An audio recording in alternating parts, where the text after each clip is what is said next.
Hello and welcome back, everyone. Over the past couple of months, we've been talking about the weird Hollywood trend of movies adapting pulpy adventure comic strips from the 1930s and 40s, all in an effort to capture the attention of the world the same way that Tim Burton's Batman had done in 1989. And how, with the exception of Dick Tracy, every single one of these movies failed on a critical and financial level. And today we'll be capping off that series talking about the last movie to be made in the trend, 1996's The Phantom, starring Billy Zane, Christy Swanson, Catherine Zeta-Jones, and my boy, the worst Lord Raiden of all time, James Remar.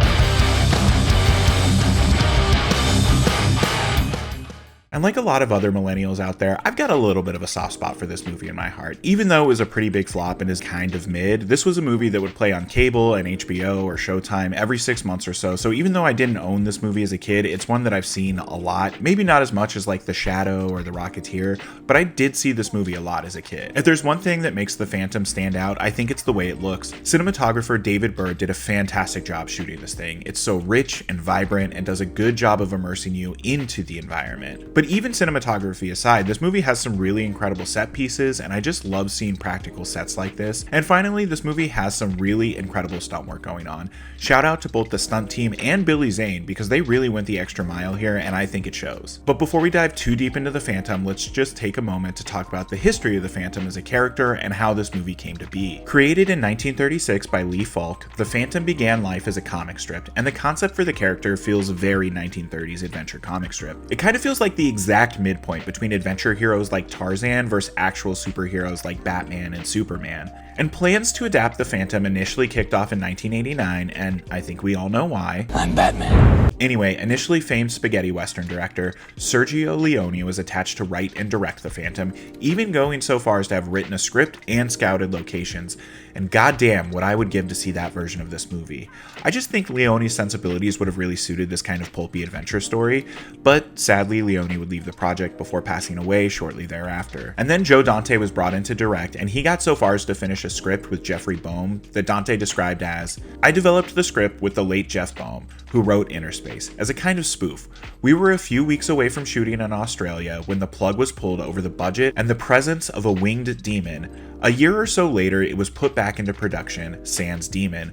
Only nobody seemed to notice that it was written to be funny, so it was disastrously played straight." And as a big fan of the Gremlins movies and Small Soldiers, I think it would have been really fun to see Dante's take on this material, especially if it had been played more as a comedy and less as a straight up action adventure movie. However, the job finally landed with Simon Wincer, who's mostly known for the movie Harlequin, the TV miniseries Lonesome Dove, and Free Willy. What a strange filmography this guy has. But honestly, based on his previous work, I can see why they picked him. He's someone that can balance heart and action at the same time. And as a lifelong fan of the Phantom comic strip, I think it seemed like a no-brainer to give Wincer the job after Dante had to leave. Originally, the plan was to film The Phantom in Hawaii. However, it was discovered that would have put the budget $10 million above the $45 million budget that The Phantom had been given. So Wincer split production among 3 different places: Thailand, New York City, and Australia, where both Wincer and cinematographer David Burr are originally from. Isn't it crazy that film budgeting works that way, that it's cheaper to film in 3 different continents than it is to just film on one single island? You gotta love those tax breaks. And it wasn't until after Wincer joined the project that the role of the Phantom was finally cast and given to Billy Zane, who got fucking jacked to play this role. Apparently they had a foam muscle version of the suit made for Zane, but after taking one look at him, everyone agreed that he didn't need that suit at all, because I mean, look at this guy. So filming for the Phantom began in October of 95 and wrapped in February of 96, and it premiered just 4 months later to incredibly mixed reviews and a terrible box office. It debuted at number 6, making only $5 million domestically on its opening weekend. But did this movie actually deserve to flop? Is it a hidden masterpiece? Let's dive into the movie and find out. Okay, so The Phantom opens with one of the strangest title cards I've ever seen in a movie: "For those who came in late." What did I miss? And then we get a quick origin for how the Phantom came to be. Set in the early 16th century, we watch as a young boy is forced to watch his father be executed by an evil pirate gang captain named Kabai Sang of the Sang Brotherhood. So fun fact, in the comic strip, it's actually called the Sing Brotherhood, but this was changed to avoid offending people with the last name Singh. probably a good call. Anyway, then the kid is taken in by the tribal people of Bengala, where he's washed ashore, and for whatever reason they give him a skull ring and he becomes their protector. Let's be honest, it's a little messy and reeks of the mystical native trope of these types of adventure stories found in the first half of the 20th century. So anyway, this kid eventually goes on to become the first Phantom, and then this becomes a mantle that is passed down from father to son over the generations. And we do get this pretty sick title card. I genuinely think this still looks cool in like a 90s cool way. Anyway, after this, we're introduced to our secondary antagonist of the movie, Quill, played by James Remar.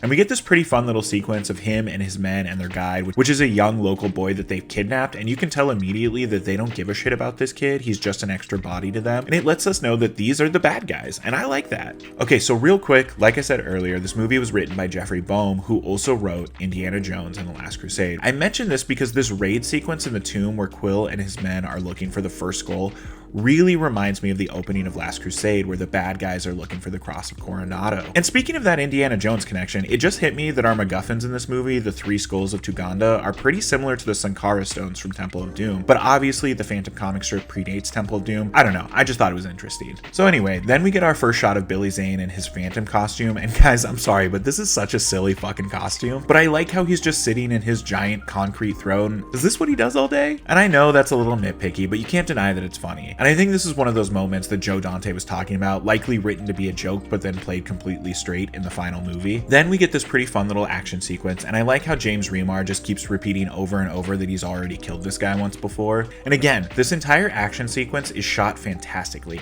and the stunt work here is honestly impressive, and we get our save the cat moment with the Phantom saving the young boy after these pieces of shit tried to kill him. And anyway, unfortunately, Quill gets away with the first skull. And we get our first scene of the Phantom out of costume, and we learn his real name is Kit Walker, and we also learn that he has a pre-existing relationship to Diana Palmer. But I do think it's interesting to think about the fact that Kit had a life.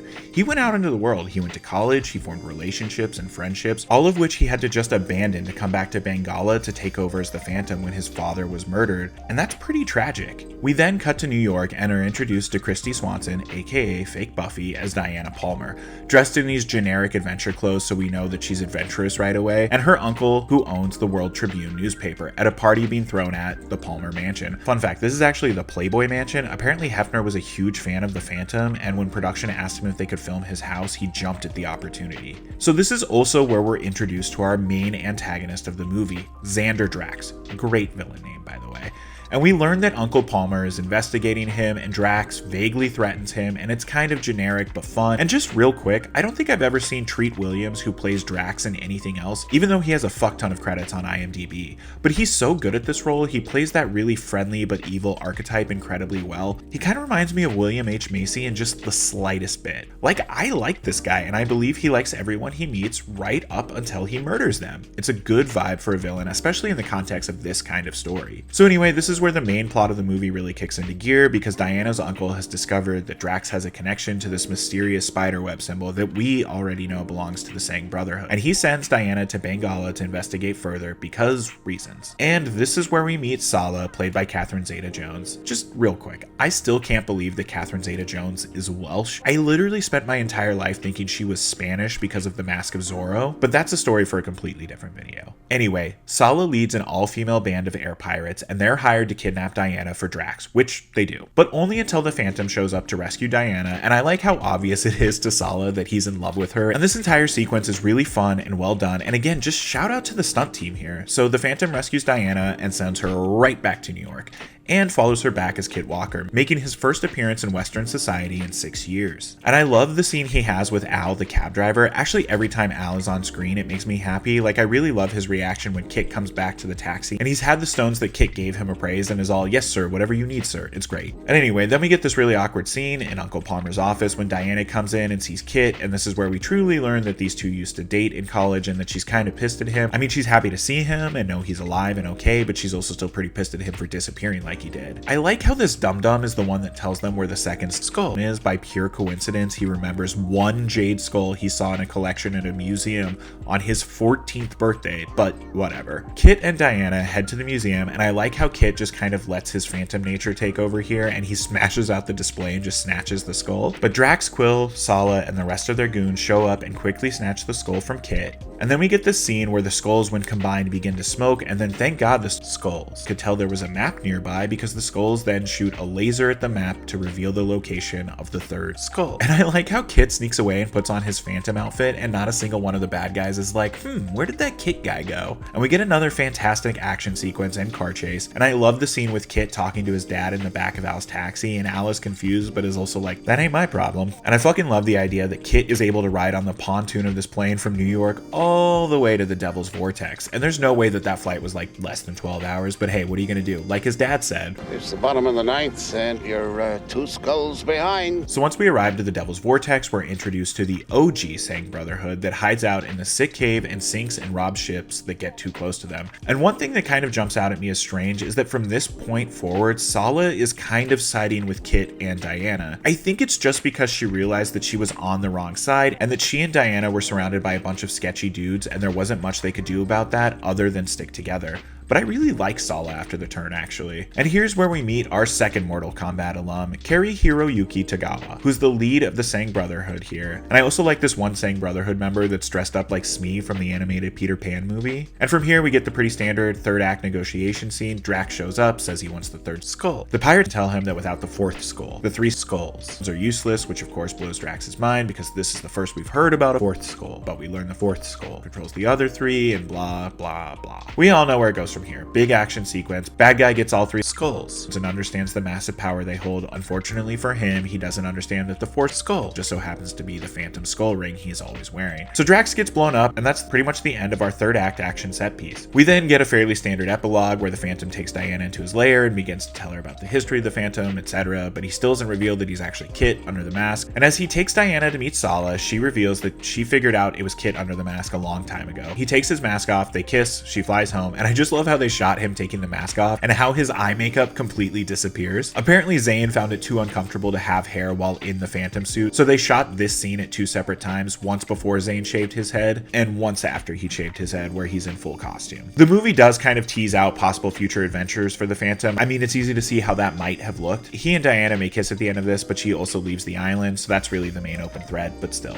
So almost 30 years later, what is the Phantom's legacy? Well, I think it's one of those movies that if you saw it at the right age, aka you're a millennial born somewhere between 1988 and 1995, you probably caught this movie on cable or had it on VHS and thought it was the sickest movie ever. And I do think it has quite a bit of charm to it. I mean, they really just don't make movies like this anymore. Shot on location with real actors and real animals and real sets built by real people. Not to mention all of the incredible stunt work done in this movie is truly impressive, and this movie just looks like $1 million. I've been watching a lot of older movies lately, and I think I've landed on like 1985 to 2005 being the era where movies looked the absolute best. And I mean that the film stock, lenses, and cameras were all kind of the height of what could be accomplished through analog mediums. But let me know if you disagree in the comments. Maybe I'll do a whole video trying to nail down when movies stopped looking like movies and started looking like shitty car commercials. But anyway, The Phantom. I'd say this movie is more or less forgotten in the larger sense of movie history and superhero movies in general, unless, again, you were a kid that owned it on VHS and was obsessed with it. And I'm just gonna say it, while I think Billy Zane is a little one note in this role, I think he kind of nails it all the same. It has that unrelenting optimism found in a lot of the comic strips from the 1930s, and it makes me happy that this movie didn't shy away from that, because I think we all know that if this movie was made today, we'd get a really dark take on the character where it opens with Kit witnessing his father being killed, and his suit would be a little bit darker so that he could blend into the night more, because let's be real, like 60% of the movie would end up taking place at night in the jungle or something. I guess back in 2008 there were plans to get a sequel going and bring back all of the original cast, but then that slowly morphed into a reboot which fell apart in 2014, and since then there really hasn't been any information on a new movie based on the Phantom being in the works, and I would be curious to see how a Phantom movie would be received these days. I think if Paramount were able to avoid making it either a quippy Marvel movie or a grimdark DC movie, they might actually have something. I think people are getting really tired of both the quippy and ultra serious superhero stories.